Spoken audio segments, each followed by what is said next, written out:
any addition of insulin is going to increase the insulin resistance only. We continue with this kind of medication. Type 1 is because of the lack of a hormone called insulin, and type 2, in fact, you must be surprised, it's actually because of an excess presence of the hormone called insulin.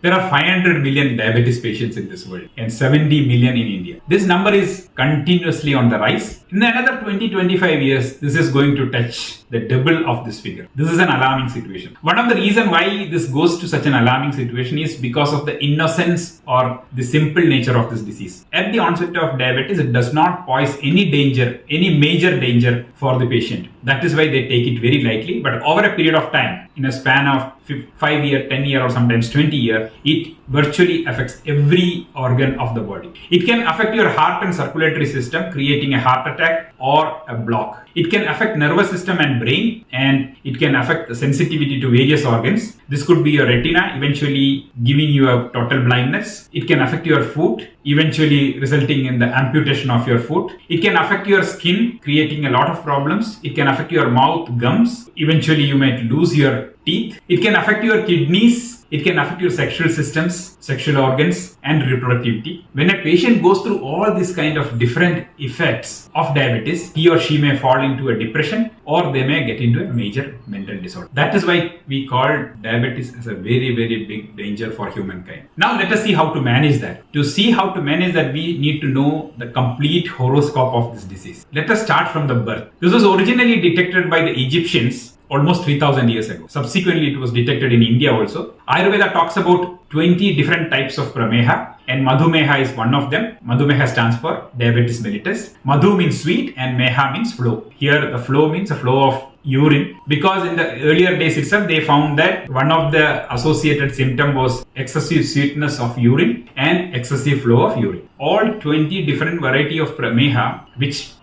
Charaka Samhita talks about are not distinctly different. They are in fact the different stages of the diabetes mellitus what we are seeing. So it could be pre-diabetes, or it could be diabetes, or it could be a post-diabetes complications. Different set of complications, different set of symptoms, they have classified into 20 different things. But as of now, we know that, okay, we talk about one diabetes mellitus, then we can cover most of those 20 different variations. When we talk about variations, even as per our latest knowledge, diabetes can be multiple types. Two major types are, one, type 1 diabetes comes from the birth itself, so in the early stages itself you can notice it. Type 2 comes at a later stage in the 30s or 40s. Type 1 is because of the lack of a hormone called insulin, and type 2, in fact, you must be surprised, it's actually because of an excess presence of the hormone called insulin. Type 1 happens in a younger age, type 2 happens in an older age.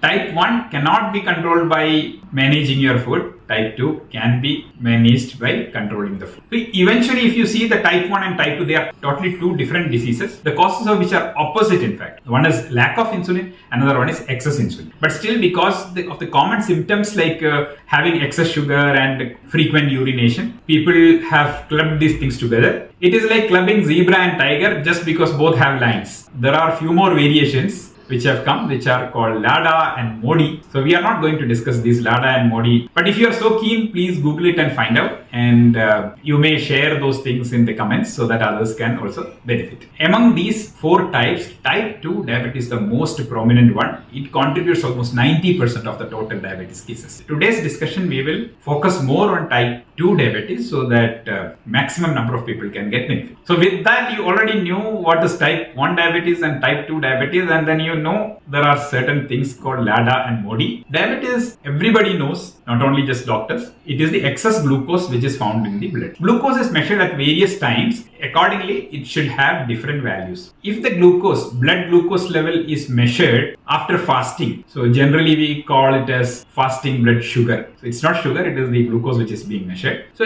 if fasting blood sugar or fasting blood glucose is measured, and if it is lying between 100 to 125, 100 milligram per deciliter to 125 milligram per deciliter, then that particular patient is called pre-diabetic. He is not healthy, but he is not diabetic also. He is in between. called pre-diabetic. Below 100 means you are healthy, above 125 means you are diabetic. If the glucose is measured after the meal, generally there is a test called GTT where you are fed with real glucose only, and after 2 hours it's tested. But in most of the cases nowadays we have seen they just feed the normal carbohydrate food and after 2 hours they test it. Now if this test gives a value between 140 to 200, then you are pre-diabetic. If you are below 140, you are healthy, and if you are above 200, you are. In fact, these two measurements are not very accurate. That gives only an instantaneous value of that particular day. Doesn't mean that he is continuously having the same value. On that particular day, it is showing that value. That value would have been a contribution of multiple factors. It could be the kind of sleep you had in the previous night. It can depend on the various kind of food you had in the previous few days. It can depend on the various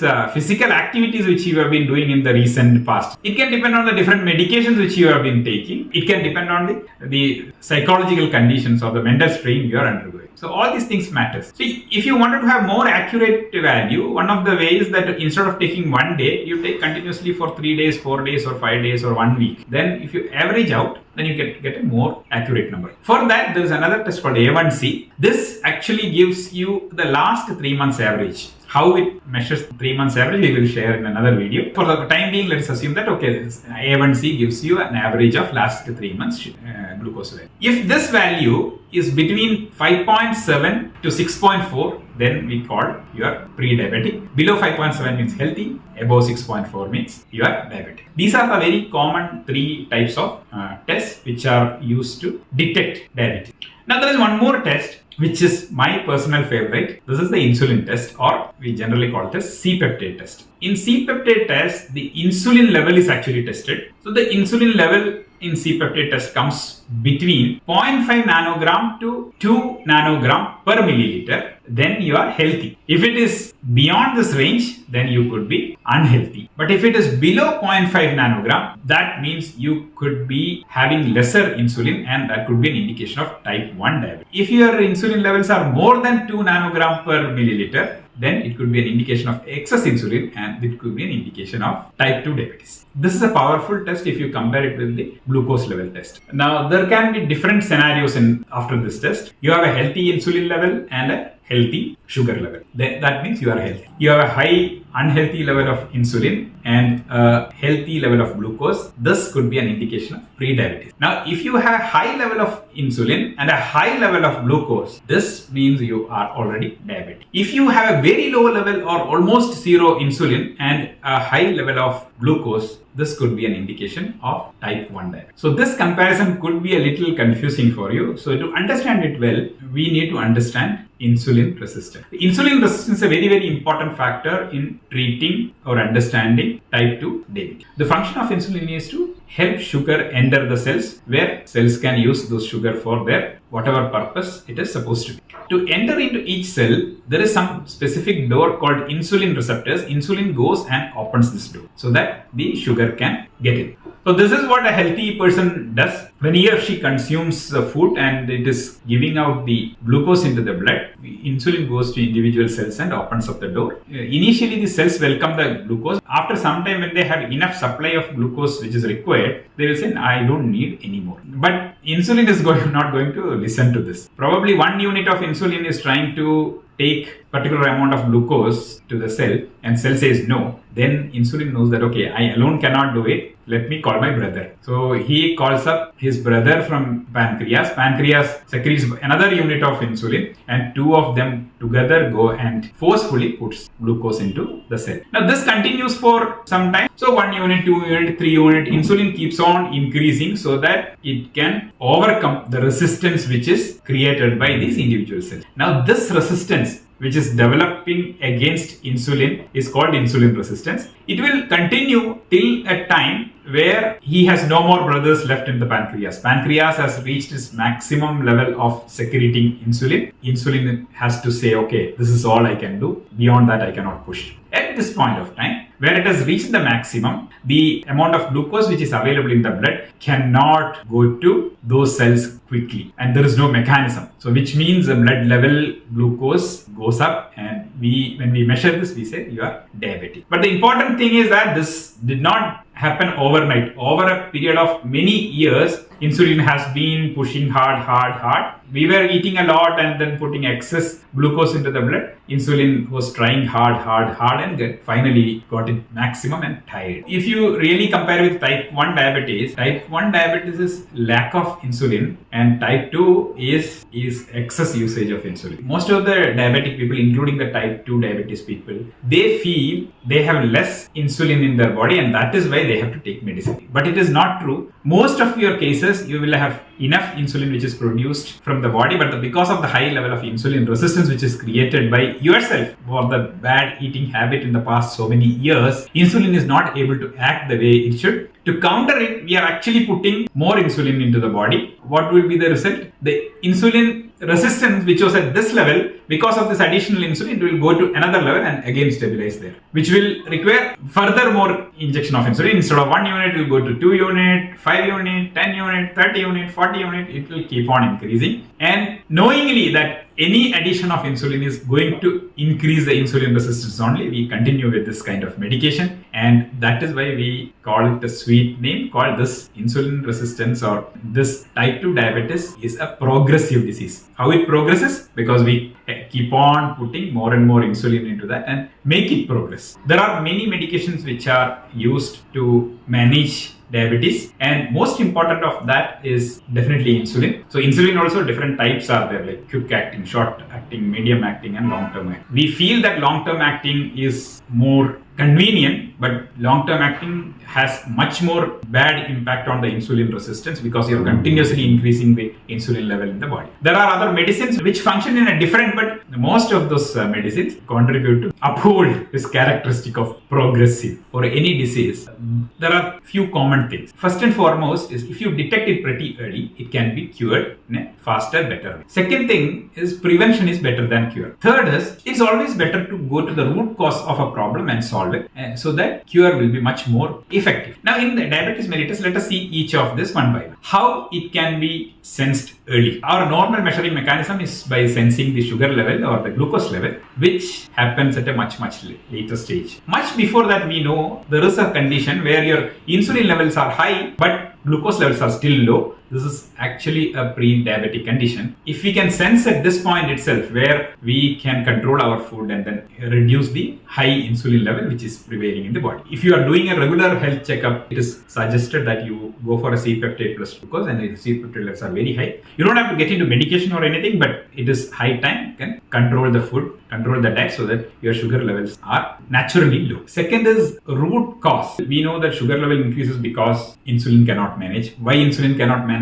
Because continuously we have been overworking insulin, so the pancreas gets tired. So why we were doing that? Because we were consuming more of sugar, more of carbohydrate, more of glucose. So what is the root cause? We will have to reduce the intake of glucose or glucose producing food. If we can have a control on the high carb food, we don't have to get away with that. Reduce it at an early stage. When we realize that okay, there is a high insulin level in our body, then we can manage it properly without getting into a disease. And of course the third one is prevention is better than cure. If you can do both these things, then you naturally prevent it and you don't have to see the doctor. Now if you're already diabetic, you can still change your lifestyle, you can still change your eating habits. If you are on a medication on diabetes or for that matter any other disease, it is always better to consult your doctor or dietitian before making any changes. If you want to do a pro-diabetic food style, you can suggest something. Main thing is to reduce the carbohydrate intake. So how we reduce the carbohydrate intake? Most of us have a feeling that diabetes we generally call as sugar. So if it is excess sugar, we have to reduce sugar. So what we do? We remove all things which are sweet and we consume all other things in excess which are not sweet. It could be rice, it could be any product which are made with refined flour like maida. It could be any product which comes under the category of biscuits, rusk,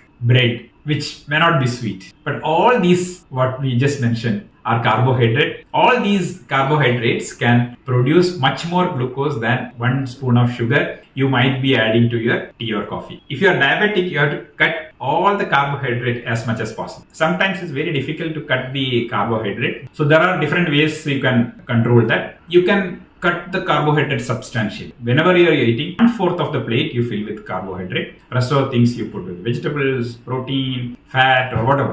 Second thing is, even that carbohydrate, whatever you are taking, preferably take it in a complex carbohydrate form. That is, not in a refined carbohydrate. Refined carbohydrate have the ability to quickly rise the sugar level. What are complex carbohydrate? Unpolished grains are generally a good carbohydrate, or any vegetables for that matter. They will have very limited carbohydrate and they are good. They comes with a lot of fiber. One of the grains which are very easily available nowadays is millets. And if you are using millets which are easily available in the unpolished format as grains as well as flakes, you can use these flakes to cover your 1/4 of your meal. Flakes come in the ready to eat format and it's very easy to prepare. 2 to 5 minutes you can prepare them. So convenience is already there, and it comes with a lot of fiber also. So the overall digestion slows down, and the spike which is normally created by carbohydrate into the blood does not happen. So this is a very good method to manage your blood sugar level through diet. One word of caution, because millets are very common nowadays, there are various forms of millets which are available. Millets are available in the form of noodles, biscuits, different kind of millet flours are available. So it is always better to stick on to whole millet or the millet flakes. All other things we really cannot see what is inside. Most of these millet forms like noodles, biscuits, or ready to cook dosha idli mixes, all this will have a substantial amount of other refined carbohydrates. Most of them will have maximum 50% of millets. Many of them will have less than 30%. If you are having only 50% of millets, and that too not in the complex carbohydrate form, refined and ground, then you are not going to get any benefit out of that. It is always better to take a whole grains of millet or in the flakes. Now you have understood what is diabetes, and you know the best way to manage that is through food. So before getting into managing your diet, if you are already diabetic and you are under medication, any kind of medication, not necessarily for diabetic alone, please refer to your doctor and tell him or her that you are making some changes in the diabetes, because some diabetic medicines are intended to reduce the sugar level drastically, and if you naturally reduce it, it will further reduce and it can create a complication. So to avoid that, better consult a doctor, your doctor, and a dietitian before making changes on your diets. But if you're healthy, then this is okay. You can make your changes in your diet. It's not an issue. With that, we conclude this video. So some of the things which we did not cover in this video, we will be covering in the coming videos. And if you like the video, please share it with others and click that like button so that others also will see this video. We'll come back with equally good and interesting video which could be useful for you. Thank you so much.